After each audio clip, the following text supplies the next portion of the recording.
I'm Brandon Ebron, and today on Sports and Quotes, we discuss the Western Conference Finals, the Warriors against the Blazers, and the Eastern Conference Finals, the Raptors and the Bucks. Tune in. Since Kevin Durant went down with the calf injury, the Warriors has been playing like their old selves again, the 73-win team, moving the ball, getting open shots, and just not depending on one person to be in the post-up. Steph Curry and Klay Thompson has been getting some wide-open looks, and they were able to take down Houston in Game 6 and move on to the conference finals to face the Blazers. Now, when you think about the Warriors-Blazers matchup, you automatically think the backcourt, the guards, Steph and Klay versus Dame Lillard and C.J. McCollum. In Game 1, Steph Curry hit 9 for 15 in his three-point shots, scoring 36 points. Dame Lillard had a bad shooting game, and Lillard and McCollum combined had 36 points. You got to have more than that to beat the backcourt of Golden State. In Game 2, Portland was ahead most of the game, but Golden State came back and ended up winning the game and were able to take a 2-0 lead. Draymond Green also had a big game in Game 2. He had 16 points, 10 rebounds, 5 blocks with 7 assists. And Portland's bench, Steph Curry and Rodney Hood, were both in double digits. As the series shifts to Portland for Games 3 and 4, Terry Stotts needs to make some adjustments and get Lillard some better looks at the basket. The Warriors right now are double-teaming Lillard, making it hard on him, and it's working. Now, I was originally saying that the Warriors will win this series in 5 games, but if this continues, then the Blazers will be swept. For the Raptors-Bucks series, I was essentially excited for this series, thinking, how would the Raptors be able to contain the Greek Freak? Kyle Lowry showed up to Game 1 and scored 30 points.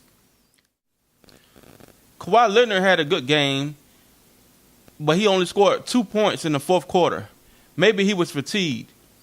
And the Bucks kept the score close and eventually came back to win Game 1. The Greek Freak had 24 points, and Brook Lopez had a big game, scoring 29. So after Game 1, I was thinking, okay, the Raptors, they can hang with the Bucks. How many more times is Kawhi Leonard going to score only 2 points in the fourth quarter? And if Kyle Lowry stays consistent and we get more help from Marc Gasol and Pascal Siakam, we can take Game 2. Game 2 was a blowout. We had no chance. Marc Gasol had a bad shooting game. Kyle Lowry didn't show up, and we had no help from our bench. Kawhi Leonard needs help. He can't do it all by himself. Kyle Lowry has to be consistent. He has to be aggressive in order for the Raptors to win. We need more from Marc Gasol. He took the blame after losing Game 2 for his bad shooting.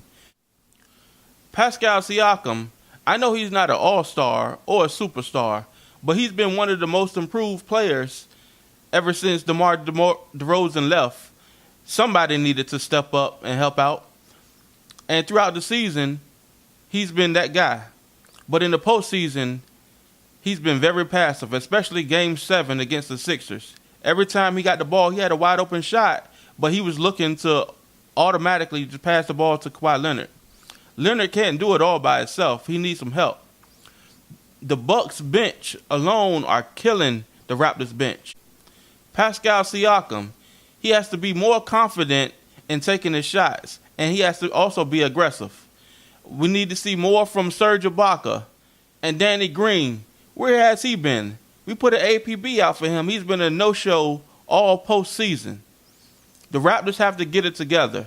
It's not looking good for them. They're on the road to get swept. And it's not looking good for Kawhi Leonard to want to stay in Toronto if he has no help.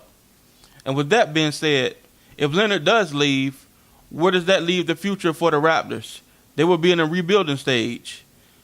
They will have to build a team around Kyle Lowry if they decide to keep him.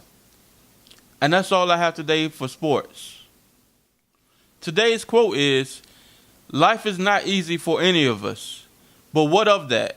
We must have perseverance and above all, confidence in ourselves."